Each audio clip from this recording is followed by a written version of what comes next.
Shalom Bapak Ibu Saudara yang dikasihi oleh Tuhan kita Yesus Kristus. Jumpa kembali di podcast Mutiara hari ini yang seperti biasa hadir membawa keresahan dan persoalan di dalam hidup menjadi renungan yang kiranya membangkitkan kekuatan iman. Bagaimana kabar saudara di kesempatan kali ini? Kami berharap saudara dalam keadaan sehat dan diberkati oleh Tuhan kita Yesus Kristus. Dan di dalam renungan kali ini kita akan mengangkat judul Manakah Nama Tuhan yang Paling Benar? Nah, firman Tuhan terambil dari Keluaran pasal 20 ayat yang ke-7 yang berkata, "Jangan menyebut nama Tuhan Allahmu dengan sembarangan, sebab Tuhan akan memandang bersalah orang yang menyebut namanya dengan sembarangan."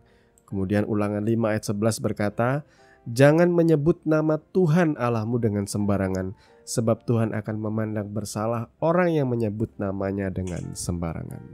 Amin untuk kebenaran firman Tuhan. Nah, saudara yang dikasihi oleh Tuhan kita Yesus Kristus, sekali lagi podcast Mutiara hari ini mengangkat keresahan di dalam kehidupan ya. Apa yang menjadi keresahan kami di sini ialah polemik di tengah-tengah masyarakat dan jemaat berkenaan dengan manakah nama Tuhan yang paling sahih, yang paling sah dan benar, dan yang seharusnya kita gunakan di dalam setiap peribadatan, doa, dan sembahyang kita di hadapan Tuhan. Dan saudara boleh menyebutkan nama-nama Tuhan yang saudara ketahui. Tuhan Yesus, Tuhan, Allah, kemudian atau kita mau ke Helenis ya, ke Yunanian, yakni Kurios, Theos, Jesus, Yesus, atau saudara mau ke Ibranian, Elohim, Syama, atau yang sedang marak sekarang 4 huruf itu dibaca Yud-He-Vav-He atau Yahweh. Mana kira-kira nama yang paling benar, paling sahih untuk kita sebut untuk memanggil nama Tuhan kita? Maka renungan ini akan membahas, walaupun tidak akan sangat mendetail, tetapi paling tidaklah ini bisa menjadi perenungan kita bersama. Sebelum kita sama-sama merenungkannya dan memahaminya secara mendalam, saya mau mengajak kita untuk berpikir sederhana dulu. Sudahkah kita menjadi orang-orang yang punya kebebasan berpendapat, dan kita juga menghargai pendapat orang lain? Karena biasanya di dalam kehidupan kita bergereja selama ini, yang saya temukan ialah semua orang Kristen, semua gereja, semua pemimpin-pemimpin gereja berusaha untuk menonjolkan bahwa gereja mereka lah yang paling benar, cara mereka lah yang paling tepat, dan mereka lah yang paling terbaik di mata Tuhan. Termasuk di dalam penyebutan nama Tuhan di sini. Selalu ketika mereka mendapatkan pengetahuan, mereka akan selalu berusaha untuk menunjukkan bahwa pengetahuan kamilah yang paling pas, yang paling tepat, yang paling benar. Beda sekali dengan rabi-rabi Yahudi ya. Kita banyak sekali berusaha meniru orang-orang Yahudi dengan cara yang keliru. Banyak orang berusaha ke Yahudi-Yahudian sehingga mereka tidak sadar mereka sudah berusaha untuk menjadi semi-Yahudi seperti itu. Mereka meniru gaya bahasanya orang Yahudi. Mereka mengganti Alkitabnya dengan begitu banyak bahasa Yahudi dimasukkan ke dalamnya, bahasa Ibrani. Itu tidak juga salah sebenarnya, tetapi mari kita pertimbangkan sekali lagi bahwa kebebasan berpendapat juga harus diikuti dengan kita menghargai pendapat orang. Kesalahan kita sekali lagi, kita selalu berusaha pengen jadi yang paling benar, yang lain salah. Itu masalahnya. Kita selalu pengen aku yang paling benar, mereka salah, mereka kurang tepat, mereka keliru, mereka sesat. Contohnya, apa yang paling meresahkan sekarang ini? Ketika ada orang di gereja mulai menyanyikan pujian lawas seperti Allahku dahsyat, Allahku dahsyat berkuasa, sampai ada seorang pendeta, padahal dia pendeta tamu, Dia langsung berdiri dan berkata, stop. Dia menghentikan worship leader memuji dan dia menghentikan para pemusik memainkan musik. Dia menganggap bahwa nama ini tidak patut disebutkan di gereja. Nama Allah itu dia sebut sebagai nama dewa dari Timur Tengah. Itu bukan nama Allah atau gelar sang penguasa, bukan. Dianggap itu nama berhala. Kira-kira bagaimana tanggapan saudara untuk hal ini? Saya mau katakan bahwa saya juga pernah membaca literatur yang membahas mengenai nama Allah, yang dikait-kaitkan dengan Al-Ilah, dengan nama-nama dewa di masa sebelum pra-Islam.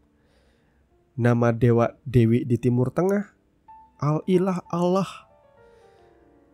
Padahal teolog-teolog ini tidak belajar turun langsung ke Timur Tengah. Mereka cuma beropini, tapi tidak didukung dengan melihat langsung ke tengah-tengah masyarakat di Timur Tengah.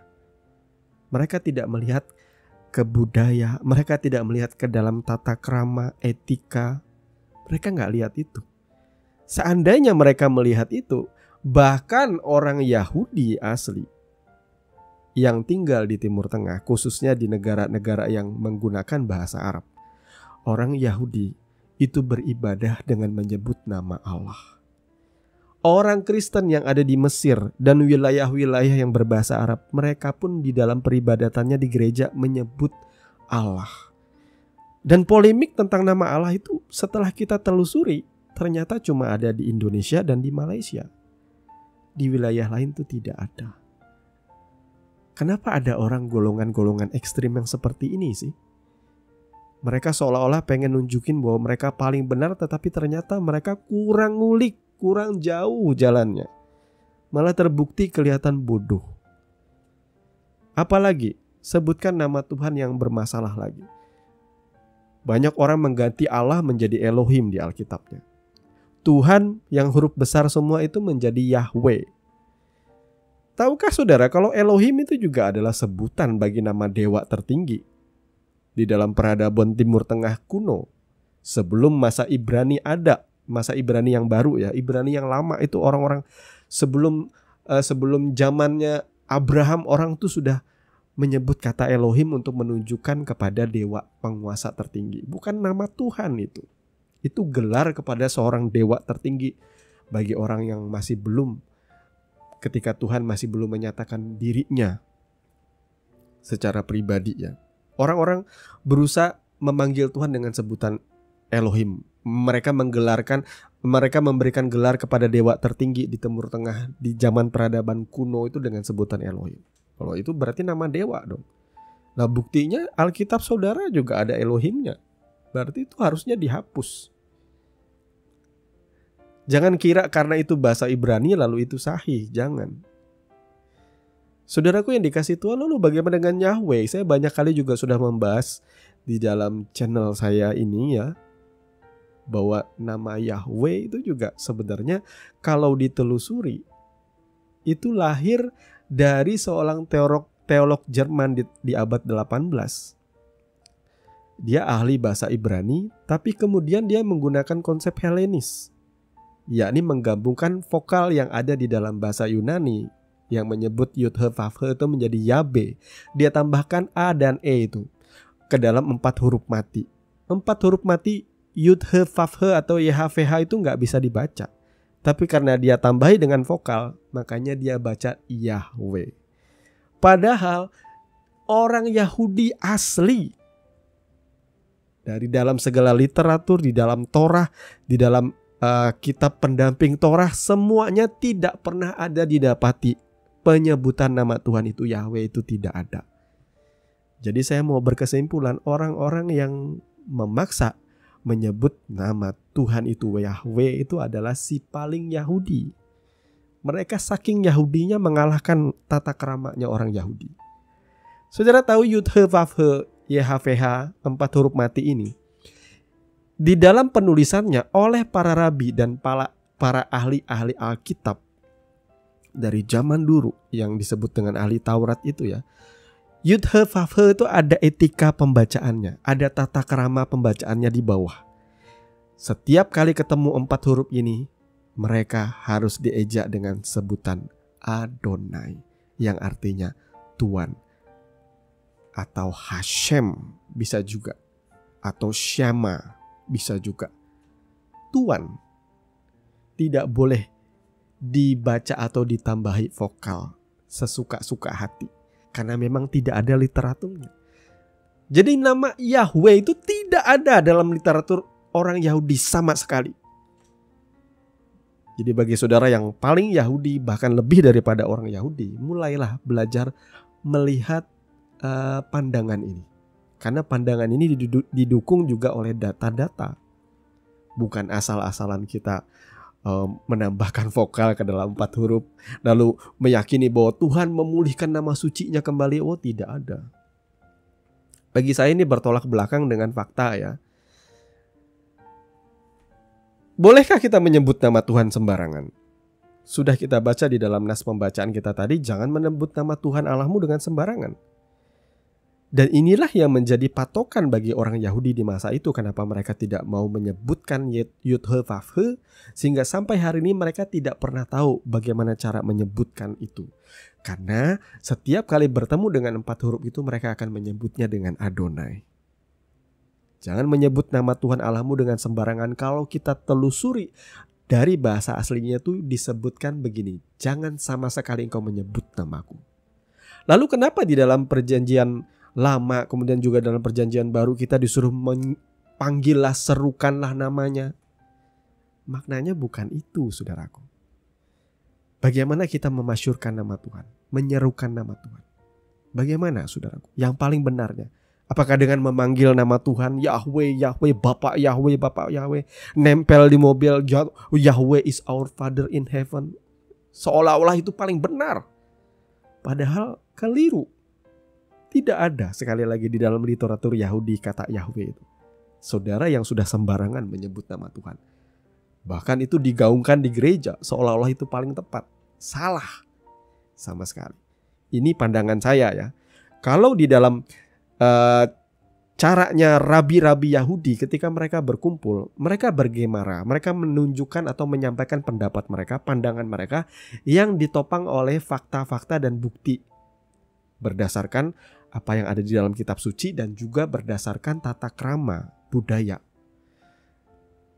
Jadi kita boleh saling berbeda pandangan, dan ketika mereka bergemara, pandangan-pandangan itu dicatat di dalam nama buku, sebuah buku, yaitu Gemaranya Talmud. Jadi hasil pembahasan dari rabi-rabi Yahudi itu ditulis di sana, sekalipun ada yang berbeda pendapat. Nah, belajarlah seperti itu, bukan merasa yang paling benar. Jangan saudara ketika saudara datang ke gereja diundang oleh suatu gereja untuk saudara khotbah, lalu ketika saudara lihat pemimpin pujian menyebut nama Allah, lalu saudara berkata, oh no, bukan itu nama Tuhan. Wow, saudara kurang piknik, saudara kurang jalan-jalan. Saudara, pandangan saudara tuh sempit berarti. Kurang jauh jalannya. Saudara ngerasa si paling Yahudi, tapi saudara gak ngerti apa-apa. Belajarlah bahwa memuliakan atau memasyurkan nama Tuhan. Ada istilah ya di dalam orang Israel tuh ya. Nah, satu Kiddush Hashem, artinya menguduskan nama Tuhan, memuliakan nama Tuhan, dan satunya Hilul Hashem, artinya menghina nama Tuhan atau sembarangan menyebut nama Tuhan. Nah, kata yang paling tepat untuk menggambarkan Kiddush Hashem atau menguduskan atau memuliakan, memasyurkan nama Tuhan itu ada di dalam Alkitab kita di dalam Perjanjian Baru, yakni Matius 5 yang disebutkan oleh Tuhan Yesus ya. Tuhan Yesus yang menyerukan hal ini. Matius 5 ayat 16 berkata, demikianlah hendaknya terangmu bercahaya di depan orang, supaya mereka melihat perbuatanmu yang baik dan memuliakan Bapamu yang di sorga. Ini memuliakan Bapamu yang di sorga itu Kiddush Hashem. Bagaimana caranya? Terangmu harus terpancar supaya orang melihat perbuatanmu yang baik. Jadi kalau saudara ingin memanggil Tuhan, memuliakan Tuhan dalam hidup saudara, lakukanlah perbuatan yang benar yang ada di dalam kitab suci saudara. Bukan orang yang berseru Tuhan, Tuhan yang akan masuk dalam kerajaan sorga. Itu sudah kita banyak kali baca.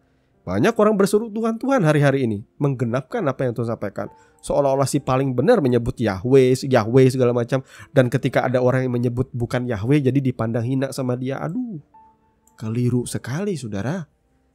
Ya, saudara harus belajar hal ini.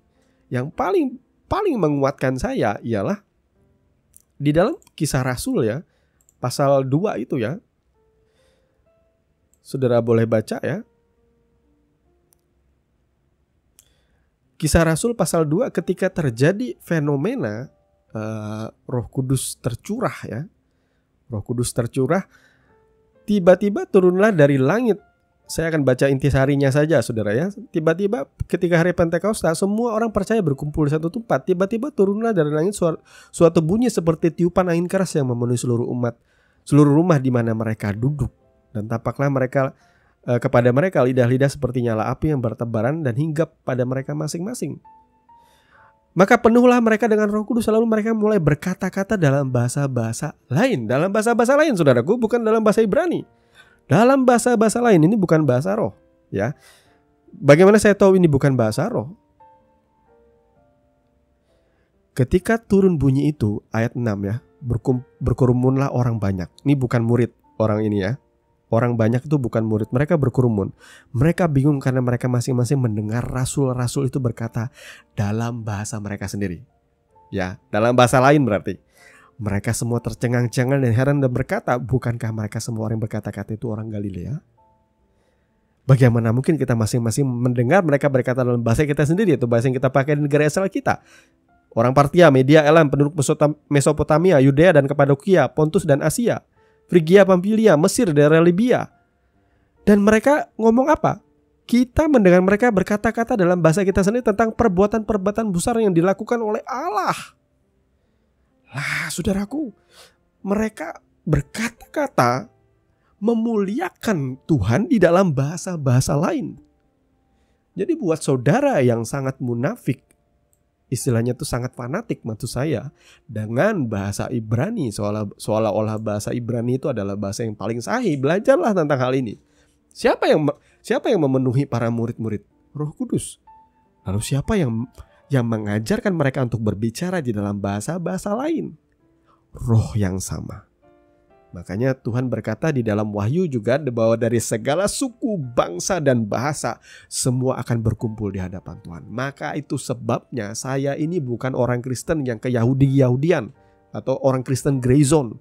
Saya adalah orang Kristen Indonesia yang bangga menjadi pengikut Kristus. Saya bangga dengan bahasa Indonesia. Saya bangga menggunakan kata Allah. Saya bangga menggunakan kata Tuhan. Saya bangga bahkan menggunakan bahasa daerah saya, Hatala, yang mengacu kepada Tuhan. Tidak ada yang namanya ketika saya memanggil Tuhan dengan bahasa Indonesia, dengan bahasa daerah, lalu Tuhan tidak mendengar doa saya, itu tidak ada.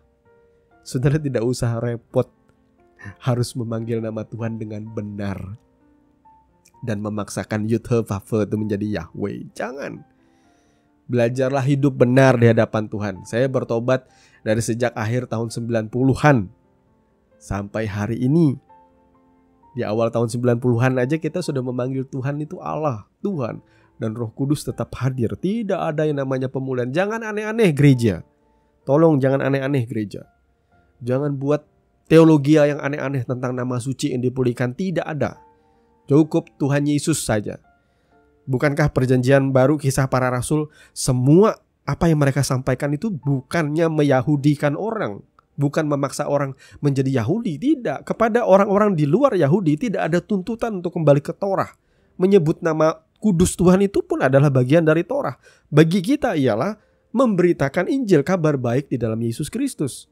Bahkan apa yang dilakukan para murid-murid Yesus, para rasul, mereka memberitakan tentang Yesus Kristus. Selalu yang mereka sampaikan adalah Yesus Kristus. Yesus Kristus, tidak ada Yahweh, tidak ada Elohim, tidak ada apapun. Tidak ada, mereka kembalikan itu. Bahkan kitab suci perjanjian baru itu menggunakan bahasa Yunani. Ditulis dalam bahasa Yunani. Naskah aslinya. Tidak keberatan kok pada waktu itu, karena penjajahan Romawi pada orang Yahudi itu sudah, sebelum Yesus ada pun sudah ada. Di zaman Alexander Agung, saudara ya. Jadi bahasa Yunani itu menjadi bahasa seperti bahasa Inggris sekarang. Dan murid-murid juga tidak anti dengan hal itu. Bahasa apapun untuk memuliakan Tuhan, yang penting bukan masalah benar salahnya kita ngomong. Yang penting kita mengikuti apa yang firman Tuhan katakan di sini. Kita hidup benar, di situ kita akan memasyurkan nama Tuhan, memuliakan nama Tuhan. Jangan saudara ngomong Tuhan tapi perbuatanmu munafik. Kamu sudah menyebut nama Tuhanmu sembarangan, tetapi perbuatanmu tidak selaras dengan apa yang kau ucapkan. Jangan nyebut nama Tuhan banyak-banyak deh. Kalau seandainya juga kehidupan saudara juga menyakiti hati Tuhan aja terus. Benahi yang paling utama ya. Sekali lagi, Kiddush Hashem, menguduskan nama Tuhan ialah dengan memancarkan terang sehingga orang melihat perbuatanmu baik dan orang akan memuliakan Bapamu yang di sorga. Memanggil nama Tuhan. Tuhan mengajarkan apa? Di dalam doa Bapa kami. Panggil nama dia Bapa. Bapa kami yang ada di sorga. Tidak ada diajarkan Yahweh. Nggak ada. Itu hanya formula dari gereja sekarang aja. Pengen beda.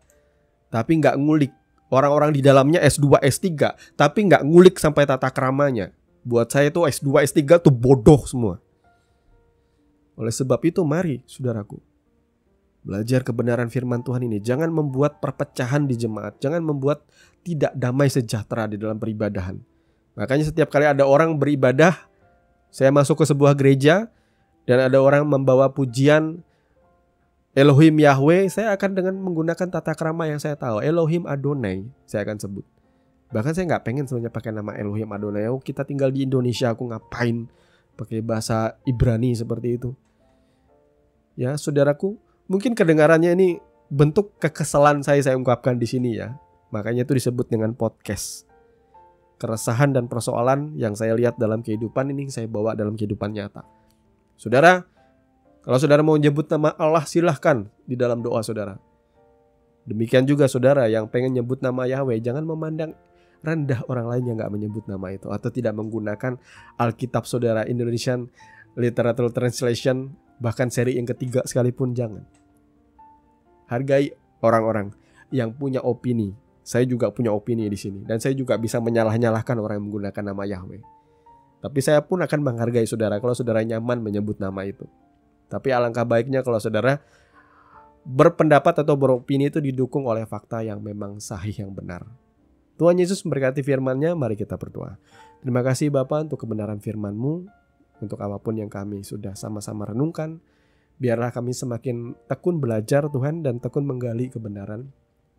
Tidak berusaha untuk mengartikan kebenaran dengan pemahaman kami sendiri, tetapi kami belajar untuk membiarkan Tuhan yang berbicara melalui kebenaran firman-Mu. Terima kasih Bapa. Kami mengucap syukur di dalam nama Tuhan Yesus kami berdoa. Haleluya. Amin.